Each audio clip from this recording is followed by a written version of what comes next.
12일 중국 현지 매체에 따르면 중국기업연합회와 중국기업가협회는 전날 중국 500대 기업 목록을 발표했다.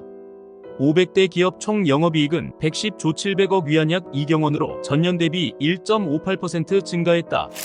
순이익 측면에서는 500대 기업이 총 7조 2천억 위안 약 1,354조 원을 거둬 전년 대비 23.9% 증가했다. 기술 개발을 위해 중국 대기업들이 R&D에 투자하는 돈의 규모도 눈여겨볼 만하다. 중국 500대 기업의 R&D 비용은 1조 8,100억 위안 약 340조 원으로 지난해보다 14.9%나 늘었다. 미국과의 무역 갈등으로 인해 중국 경기가 전 세계적으로 외면받는다고 생각하시는 분들이 많으실지 모르겠습니다. 그런데 작년과 올해 중국 대기업의 성장세가 놀라울 정도로 강력하죠. 4차 산업에서 빼놓을 수 없는 오지 통신 시장에서도 중국 기업의 규모는 2030년까지 6조 6천억 위안으로 전망되죠. 과거 2019년 중국 하웨이는 미국으로부터 수출 통제 기업으로 지정되었죠. 특히 미국에 의해 세계 5세대 통신 장비 시장에서 강제 퇴출당하는 등 어려움을 겪기도 했습니다.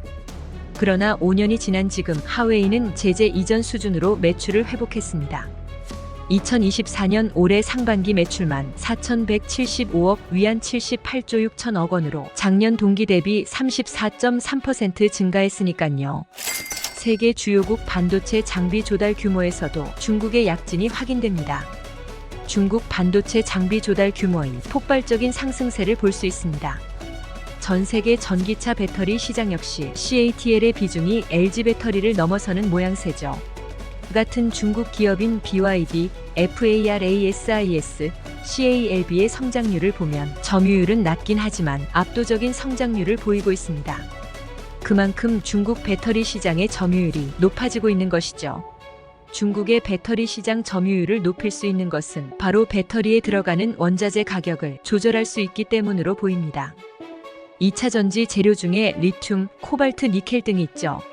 리튬은 600렌민비에서 현재는 70렌민비, 니켈은 4만 달러에서 현재는 1만 6천 달러, 코발트는 8만 달러에서 2만 4천 달러까지 반토막 이상의 하락을 보이고 있습니다.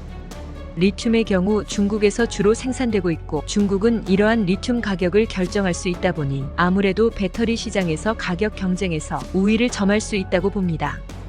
배터리 가격이 안정되어야 전기차 가격과 화석 연료차의 갭이 줄어들고 이는 전기차 캐즘 극복으로도 연결됩니다. 배터리 가격의 하락은 결국 중국이 키를 쥐고 있으므로 이미 점유율 1위를 차지하는 것은 시간 문제일 수 있죠. 통신, 반도체, 2차 전지 모두 중국의 약진이 지속되고 있기 때문에 중국 대형주 ETF에 관심을 가져봐야 합니다. 대표적으로 FXI가 있습니다. 배당 수익률은 반기당 2.61%이며 FTSE 차이너 50 지수를 추종하는 ETF입니다. 현재 매수 신호도 발생한 상태입니다. 대선과 연관지어 생각해보면 향후 해리스가 당선될 경우 이전 행정부보다는 덜 대립적인 입장을 취할 가능성이 있습니다. 따라서 미중 간의 긴장이 어느 정도 완화될 수 있습니다. 관세 등의 규제 완화가 이루어진다면 FXI의 상승 추세가 예상됩니다.